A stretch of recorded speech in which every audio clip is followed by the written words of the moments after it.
De los actos infantiles de Jesús. Nos quedamos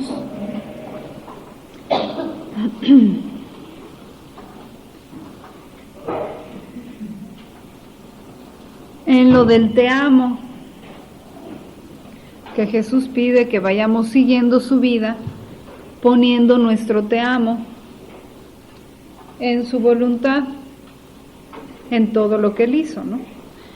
Y explica. ¿Y sabes qué significa un te amo en mi voluntad? El te amo encierra una felicidad eterna, un amor divino, y para mi edad infantil era suficiente para hacerme feliz y formar a mi alrededor un mar de alegría, suficiente para hacerme dejar a un lado todas las amarguras que me daban las criaturas.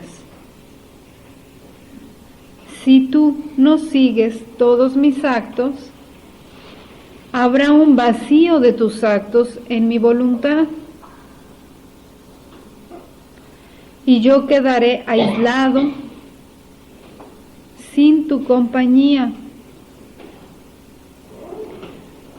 Más bien quiero tu nexo en todo lo que hice,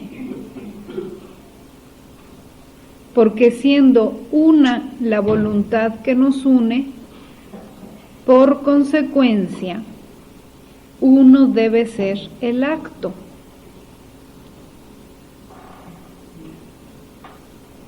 Pero sígueme todavía. Mírame aquí, cuando en mi infantil edad de 2 o 3 años me apartaba de mi mamá y de rodillas, con los bracitos abiertos en forma de cruz, rezaba a mi celestial Padre para que tuviera piedad del género humano. Y en mis bracitos abiertos abrazaba a todas las generaciones. Mi posición era desgarradora, tan pequeño, de rodillas con los bracitos abiertos, lloraba y rezaba. Mi mamá no habría podido resistir verme.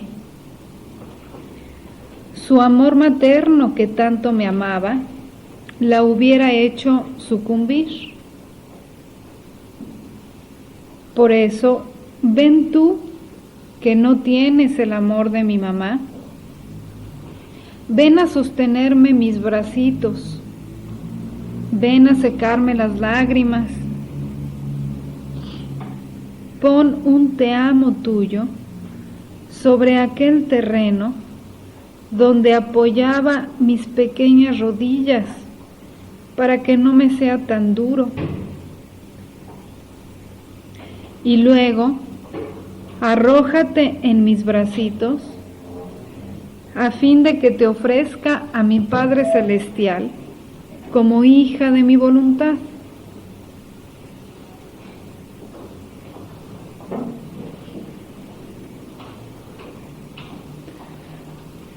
Bueno, aquí nos está enseñando o mostrando ese acto que hizo en su parte corporal, de que estaba con los brazos en forma de cruz, tan pequeñito, en un terreno duro, etc. Pero a la vez en su parte espiritual interior, de que nos estaba viendo a todos, rezando por todos, abrazando, abarcando en sus bracitos a todos, porque a la vez era Dios. O sea, nos está mostrando su acto como hombre y como Dios verdadero, las dos dimensiones. Y a la vez nos está dando la actividad que debemos de tener en su divina voluntad. O sea, No quiero explicar mucho porque creo que está claro. La tarea está muy fácil. Ven, tú que no tienes el amor de mi mamá, ven a sostenerme mis bracitos. Ya cada quien puede poner su acto de voluntad de querer hacer eso. Ven a secarme las lágrimas. Pon un te amo tuyo sobre aquel terreno donde apoyaba mis pequeñas rodillas, para que no me sea tan duro. Y luego ponte en mis bracitos, a fin de que yo te ofrezca a mi celestial Padre como hija de mi voluntad. Vean qué hermoso acto, ¿no? Que Él nos ofrezca a su celestial Padre como hijos de su voluntad. Y eso, por si alguien se siente indigno de estas grandezas, más bien todos nos debemos de sentir realmente. Pero no tengamos temor, porque Dios no nos quiere dar el don de su voluntad porque lo merezcamos o porque seamos dignos, porque no somos. Señor, no soy digno, sino porque su amor es tanto que nos lo quiere dar y nos quiere compartir sus bienes. Entonces, para no tener temor, Jesús mismo nos llama y Él nos ofrece al Padre. He aquí, Padre, aquí están mis hijos, mira, no lo rechaces, va a ser un hijo de tu voluntad, es un hijo de tu voluntad, no lo rechaces.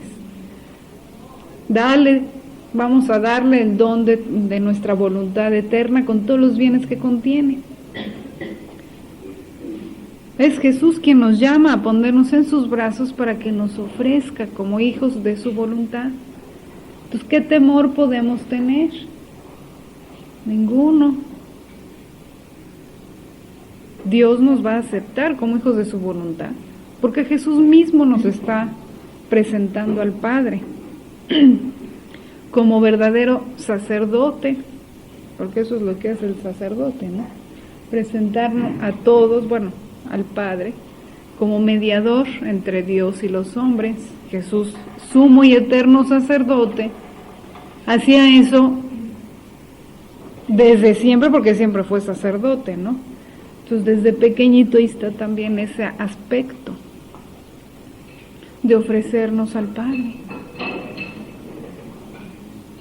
Y un sacerdote en la Santa Misa lo que hace es repetir los gestos de Jesús, pero a veces se entiende nada más sacerdocio en la última cena y en el Calvario.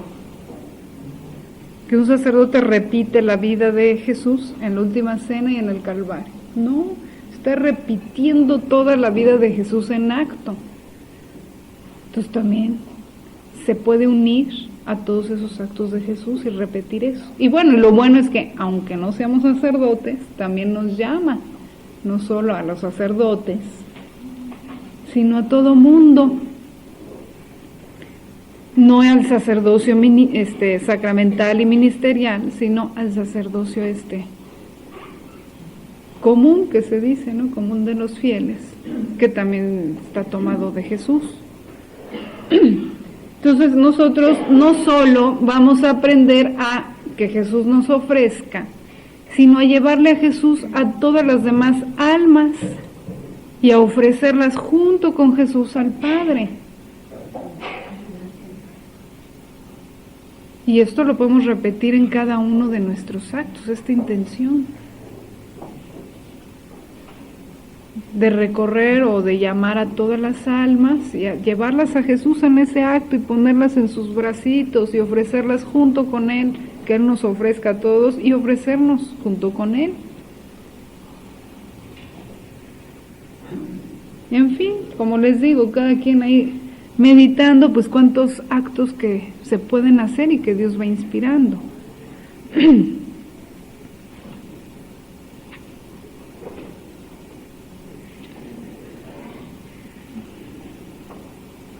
Ven entre mis brazos a fin de que te ofrezca a mi celestial Padre como hija de mi voluntad. Desde entonces yo te llamaba. Desde entonces yo te llamaba. No desde hoy o desde cuando conocimos esto. Desde entonces ya nos llamaba Jesús. Y cuando me veía solo y abandonado por todos, decía entre mí, si todos me dejan, la recién nacida de mi voluntad no me dejará nunca solo.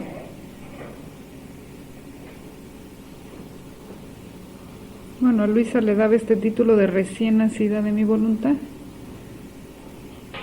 O sea, la hija pequeñita, ¿no? Que está naciendo, que está empezando a nacer ahí, en acto continuo de nacer, pero bueno. Entonces también a nosotros, nos veía no solo a Luisa, sino también a nosotros que íbamos a hacer estos actos de acompañarlo, y exclamaba, si todos me dejan, los hijos de mi voluntad no me dejarán nunca solo. Entonces qué hermoso que podamos darle compañía a Jesús en sus pequeños actos. O sea, pequeños desde el punto de vista humano, ¿verdad? Porque el aislamiento me es demasiado duro y por eso mis actos esperan a los tuyos y tu compañía.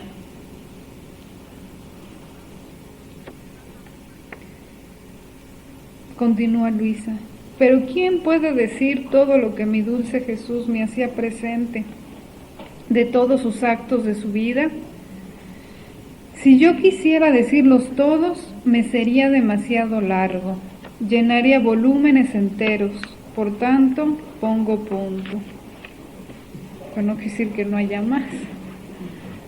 El que quiera, pues en la oración va siguiendo. Ya Luisa puso como que la guía, ¿no? Mira, es por aquí.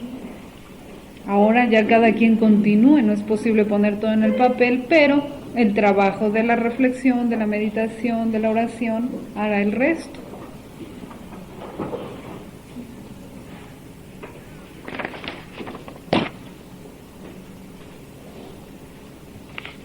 Entonces vean cómo se va leyendo una verdad de más, un capítulo de más, se va aprendiendo, se van haciendo nuevos actos que antes no se habían hecho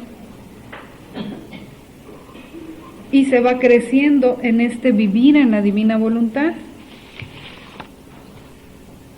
que por fuera no se va a ver mucho que digamos, o más bien no se va a ver casi nada, porque la actividad está en el interior, no en el exterior, como hemos venido diciendo. Porque miren, por lo que estamos diciendo, podemos ver que así como en Jesús sus actos tenían dos dimensiones, la dimensión humana exterior que se veía y la dimensión interior y divina que no se veía, pero que nos la está descubriendo y que existe y que es real y que es mucho más amplia. Bueno, pues así también nuestros actos es lo mismo. Nuestros actos tienen dos dimensiones. A ver si habían pensado en esto.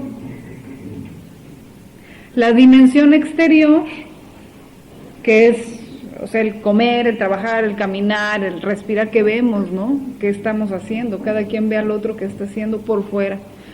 Pero también está esa dimensión interior de nuestra voluntad y de para qué queremos hacer esos actos, nuestras intenciones de los actos, la parte espiritual de nuestros actos.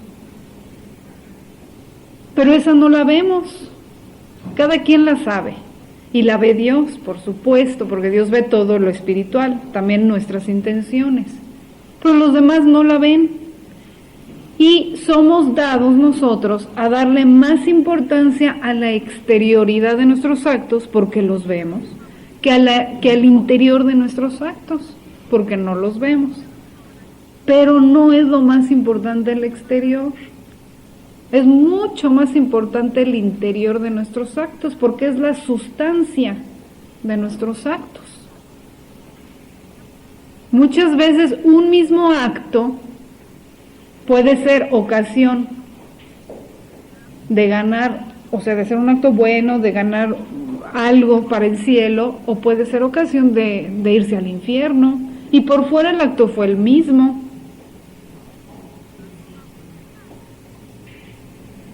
Por ejemplo, ¿qué quieren? A ver, la comida que acabamos de tomar. Hay gente que al comer hace un pecado de gula, cuando come fuera del orden querido por Dios para darse placer a sí mismo y sin un pensamiento para Dios. En desorden, cuando come desordenadamente. Y eso es un pecado. ¿Por qué? Porque por fuera se ve esa persona u otra que está comiendo, a lo mejor más o menos es lo mismo. ¿Dónde está la diferencia?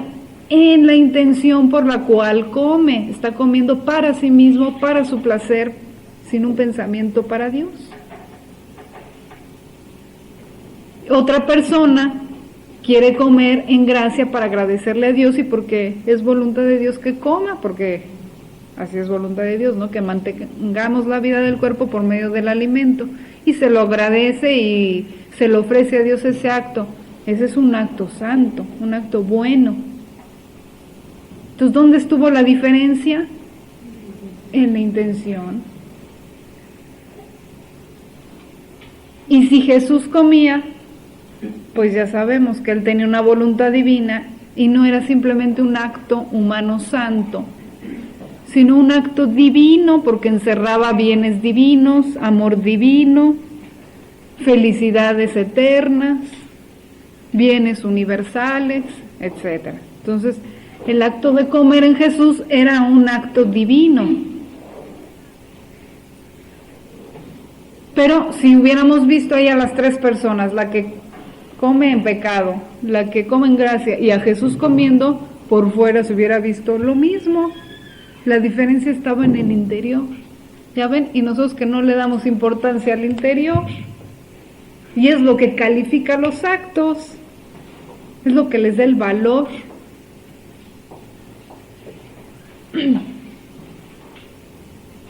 Entonces, ahora Dios nos invita, con todos estos conocimientos, a enriquecer esos actos interiores, nuestras intenciones, nuestra voluntad, para darles valor a nuestros actos exteriores, que aparentemente van a seguir igual en algunos casos. No es que varíe mucho, pero lo que va a cambiar es nuestro interior, nuestro conocimiento y nuestras intenciones por las cuales hacemos los actos. Y bueno, para animarlos más, les voy a leer un capítulo en el que Jesús habla de la importancia y del valor de esos actos interiores.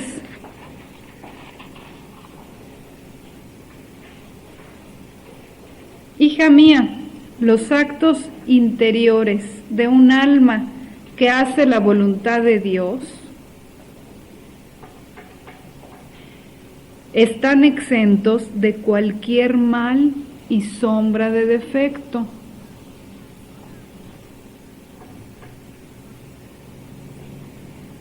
Va a explicar por qué. Va a explicar por qué. Los actos interiores de un alma que vive en la divina voluntad están exentos de cualquier mal y sombra de defecto. Solo Dios es testigo de un acto interior, nadie lo ve. Aunque estemos haciendo un acto y aquí 10,000 gentes, si yo pongo mi intención de hacerlo en la divina voluntad, nadie lo vio. Solo Dios es testigo de ese acto interior. El acto exterior sí lo han de haber visto, ¿no? Si comí, si tomé agua, si hablé. Pero el acto interior nadie lo vio, con qué intención lo hice. Y si lo hice en la divina voluntad, solo Dios fue testigo. Y mientras nadie señala a esa criatura, nadie la ve, nadie habla de ella, Dios, como testigo del obrar de la criatura, en el interior de la criatura, donde a nadie le es dado penetrar, Dios la señala, Dios la ve y habla de ella a todo el cielo. Fíjense. Entonces, un acto interior, nadie de los que tienen ojos corporales lo vio, pero Dios, que tiene ojos espirituales, o sea que es espíritu, no es que tenga ojos, ¿va? Bueno, es Dios, que es espíritu, vio ese acto interior, fue el único testigo, la señaló, la vio y pudo hablarle de ese acto a todo el cielo, que también ya está en ese mundo espiritual y puede ver lo espiritual, y se los comunicó, y fue ocasión de gozo para todo el cielo. Eso pasó con hacer un acto en la divina voluntad en el interior, que no se vio nada al exterior.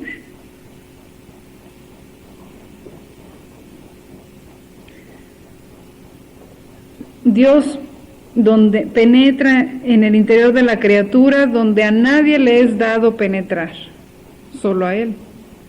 La señala, la ve y habla de ella a todo el cielo. Habla de los grandes portentos del obrar interior de esta criatura.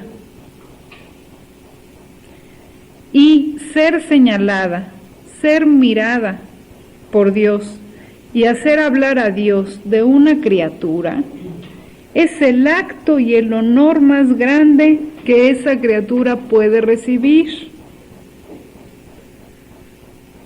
A veces, o sea, humanamente hablando, tenemos la cosquillita, ¿no? De quedar bien con las criaturas. Tenemos esa tendencia de que, pues, tener cierta honorabilidad ante las criaturas y que hablen bien de uno. Y si la otra persona tiene cierta importancia a nivel humano, pues más honrados nos sentimos si quedamos bien con esa persona y habla bien de nosotros. Esa tendencia es normal. Lo que pasa es que no debemos de obrar por eso, hay que encaminar esa tendencia hacia el bien, encaminarla mejor a que el más importante, que es Dios, hable bien de nosotros y nosotros quedar bien con Dios, no con las criaturas. Entonces es lo que está diciendo aquí, ¿no? Y por eso, como Dios es la persona más importante, el ser infinito, el creador de todo, pues es mucho más importante quedar bien con Él, y es un honor grandísimo, el honor más grande que podemos tener, que Él hable de nosotros y hable bien. Y eso solo lo logra, aquí lo dice, un alma cuando hace un acto interior en la divina voluntad.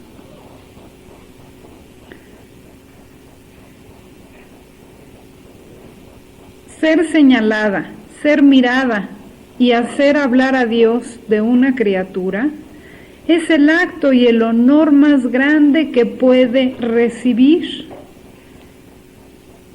Y esa criatura no puede quedar excluida de las obras grandes que Dios cumplirá por medio de ellas, de los actos.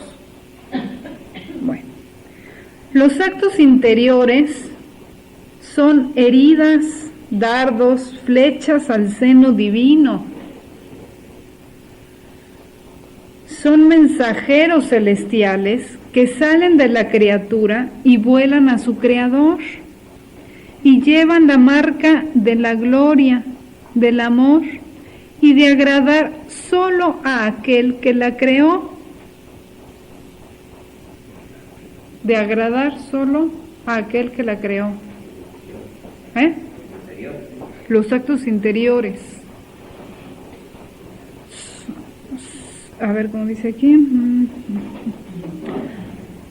Los actos interiores son mensajeros celestiales que salen de la criatura y vuelan a su Creador y llevan la marca de la gloria, del amor y de agradar solo a aquel que la creó. Los actos interiores no pueden,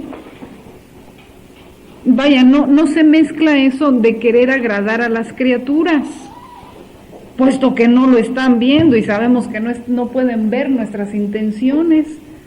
En cambio, si se mezclan, ese querer agradar a las criaturas, se mezclan nuestros actos exteriores buenos. Y no me digan que no, cada quien analícese cuántas veces que a veces vamos a la iglesia, o vamos a un grupo de oración, o leemos algo, rezamos el rosario, lo que sea, y si nos están viendo los demás, es posible que se nos mezcle el querer quedar bien con los demás, o agradar a los demás, o algo así. ¿Por qué? Porque sabemos que tenemos los ojos de los demás puestos en ese acto que estamos haciendo y nos pueden ver. Entonces, aunque lo queramos hacer por Dios, se nos puede mezclar esa complacencia humana, esa estima propia, ¿sí? En cambio, los actos interiores entre el alma y Dios no se mezcla eso, porque bien sabemos que nadie nos está viendo. Entonces son actos de puro amor a Dios, o sea, puro, sin mezcla de impureza humana, de otras intenciones. Y por eso son los actos más agradables a Dios. El dar una limosna por afuera, se nos puede mezclar por ahí, que los demás vean que doy limosna. Aunque sea un fugaz pensamiento que nos pase, aunque digamos, no quiero, no consiento en eso. Pero de todas maneras, se puede, está el peligro de que se mezcle. En cambio, en un acto interior que uno se pone a hacer cuando sabe que solo Dios lo está viendo a uno, entonces ahí a quién quiere uno agradar, a quién más quiere uno agradar, no se puede agradar a nadie más. Ya desde algún volumen bajo, decía Jesús, si se compararan 1000 actos externos y públicos a un acto interno, los 1000 actos exteriores quedarían por debajo del acto interno, porque en los exteriores siempre lo humano tiene su parte y en el interior no.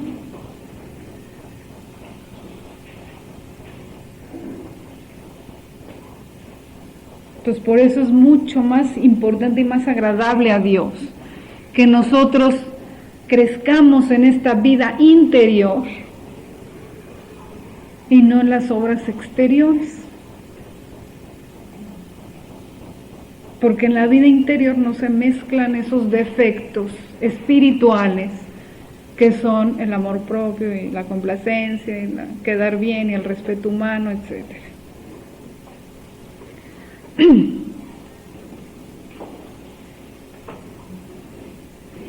Entonces, en realidad, ¿quién ve, quién oye, quién aprecia todo lo que tú haces en tu interior? Le pregunta a Luisa. Nadie, solo yo soy testigo de ello, solo yo lo oigo y lo aprecio.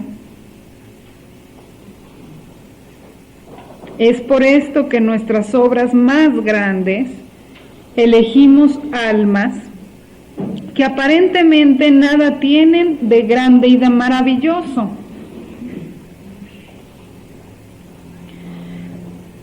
Sí, por fuera no hay exterioridades, no hay cosas grandes, pero son almas interiores que no están corrompidas por miras humanas, ni por ruidos, estrépitos, gloria y estima propia que llevan las obras exteriores.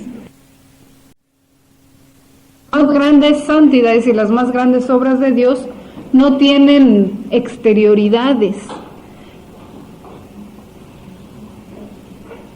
sino que las hace Dios adentro de las almas y no se ve casi nada o nada por fuera.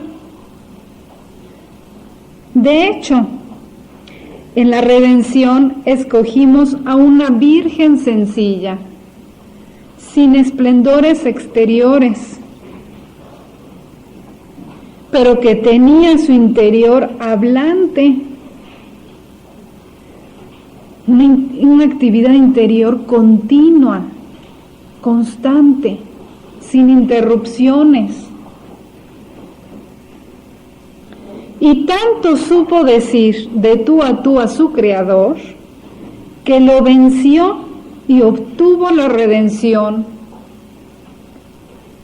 Entonces parece que la Santísima Virgen no hizo milagros exteriores, no curó a nadie,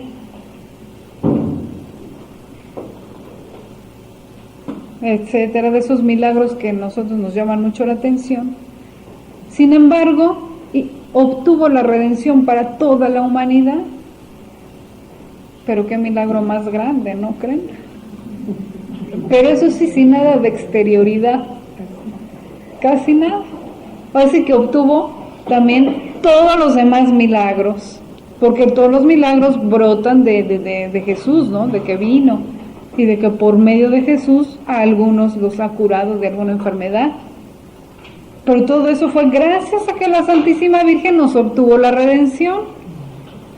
¿Por qué? Por su vida interior, purísima, que no se le mezcló nunca nada de humano, de quedar bien con nadie, ni de aparecer ante nadie, ni de apantallar a nadie, ni de que vean qué santa soy, ¿no?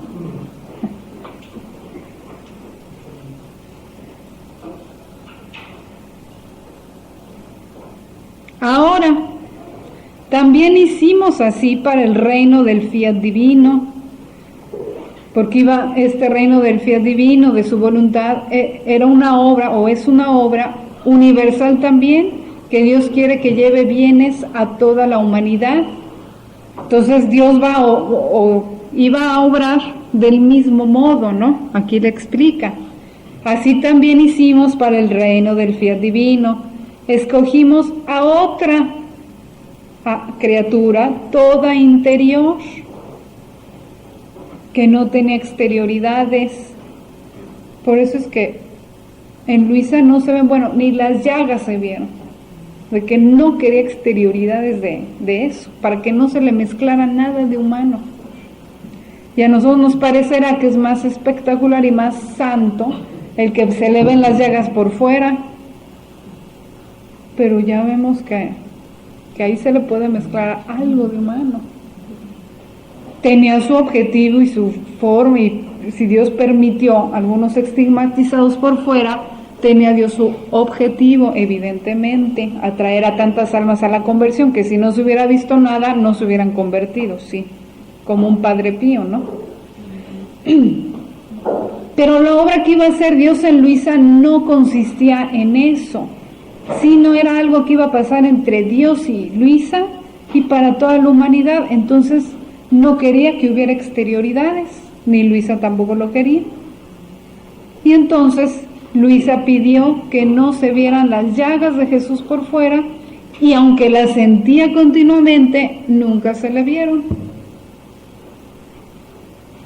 Y el mismo padre Aníbal dice en su testimonio que cuando uno la visitaba se veía por fuera una persona normal, nunca nada de exterioridades, nadie de que haya sufrido toda la noche la pasión de Jesús, no, se la veía serena, fresca, tranquila, platicar normalmente, trabajar, porque bordaba ahí unos encajes muy bonitos para la iglesia, unos encajes de manteles de iglesia y todo muy lindo. Pero así exterioridades de su santidad que Dios estaba formando en ella, nada. No crean que caía en éxtasis enfrente de toda la gente y esas cosas, no. En el oculto de la noche, cuando ya nadie la veía, ahí caía en éxtasis. Para que no se le metiera nada de humano.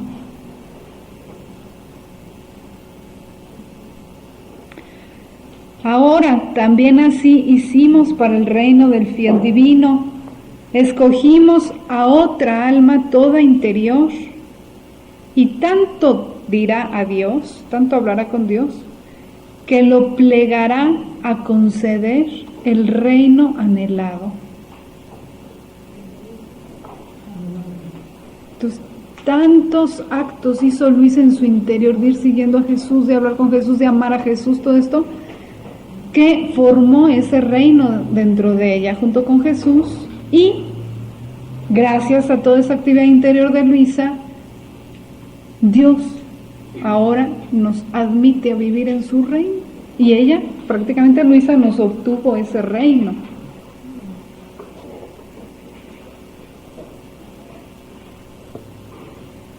Por eso es que, bueno, hay gente que ha podido visitar la celda de Luisa ahí en Corato, ahí donde pasó tantos años de su vida en su camita, y pues la verdad es una cosa muy simple, es una cosa que tampoco tiene así una cosa espectacular, pues no. Es muy sencillo, aún en eso no hay nada de exterioridades, o sea, una camita, un cuartito chiquito, algunos muebles sencillos y nada más. Entonces habrá gente que diga, ay, tanto hacer una peregrinación desde América o desde no sé qué parte del mundo para venir a ver semejante cuartito tan chiquito, sin nada, ni una obra de arte, como hay en otros lados. Sí, va, tantas iglesias bellísimas, ¿no? Que una aparición de la Virgen o lo que sea, y hay obras de arte, ¿no? Cuadros muy hermosos, estatuas, una iglesia toda bien edificada, etcétera. Aquí nada, todavía no hay nada. Pero, sin embargo, la gente que va y que conoce lo de Luisa sale llena de ahí. ¿Por qué? Porque ya sabe todo este plano espiritual, y entonces ya aprecia, aquí estuvo Luisa sufriendo para construir ese reino interior para nosotros tantos años, pues qué hermoso, y ahí rezan y todo. Y seguro Luisa les concederá gracias, ¿verdad? Pero no hay exterioridades tampoco, en comparación de otros lados como pudiera haber. Entonces, para que veamos cómo son las obras de Dios, y esto va en perfecta concordancia con el Evangelio, con la vida de Jesús en Nazaret y de la Santísima Virgen, que no hubo exterioridades. No llamaba la atención ni de los vecinos que viven ahí juntito a ellos durante 30 años, y no se dieron cuenta que era nada menos que la Madre de Dios y Madre de toda la humanidad, y el Verbo encarnado en acto de hacer la redención, y no vieron nada. Entonces también así en el alma, en la divina voluntad, pasa de manera semejante, porque podríamos pensar, bueno, si esta es una santidad que aquí me están diciendo que es esta más grande que la de todos los santos, pues algo de grande se ha de ver. Al exterior no, pero en el interior sí, tanto que hace hablar a Dios de uno, y Dios está con la mirada fija en el interior de esa alma, a ver qué tantos actos nuevos salen de ahí, qué tanto le dice, qué más cosas puede dar Dios ahí. Entonces la grandeza de un alma en la divina voluntad, al igual que la Virgen Santísima y Luisa, está en el interior. Los actos exteriores, dice Jesús, aún buenos y santos, no pueden agradarme como los actos interiores,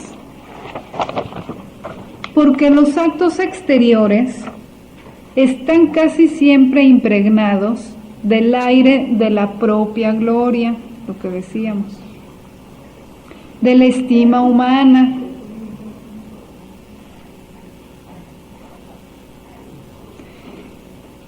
y muchas veces también de la crítica. A ver, ¿cuántas veces no nos habrán criticado o recibimos críticas por ir a misa, por rezar el rosario, por leer algún libro bueno, etcétera? ¿Por qué? ¿Por qué recibimos esas críticas? Porque son actos exteriores que los demás ven y que a unos no les parecen, y entonces los critican, y eso nos hace daño. Dice aquí. A veces también esos actos están impregnados de crítica, y el pobre corazón humano siente los efectos de las alabanzas o de las críticas, después de que hizo sacrificios y lo humano sale en campo e inviste con su aire tenebroso sus actos, y por eso no llegan a mí puros como deberían ser. Entonces, si recibimos una alabanza, qué bueno es que está haciendo este acto bueno, ya se nos metió ahí la estima propia. Si recibimos una crítica, ya nos desanimamos, ya no se lo ofrecimos puro, ya llega lleno de tristeza y de cosas, y muchas veces ya ni llegan los actos porque nos desanimamos. Entonces, ¿eso por qué? Porque son actos exteriores que están sujetos a los ojos de los demás y que luego cuando pasan esas cosas de los demás, de los juicios de los demás, nos afectan a nosotros también. Entonces, por eso son superiores los actos interiores, porque ahí ni se nos mete el amor propio, ni nadie nos los va a criticar y tampoco nos va a desanimar.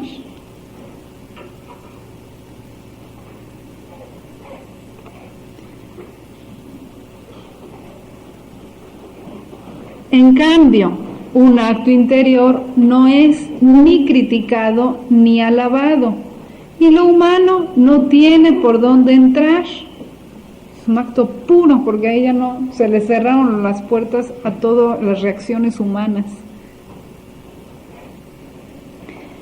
Al alma misma, no sintiéndose observada por nadie, le parece que no hace gran cosa.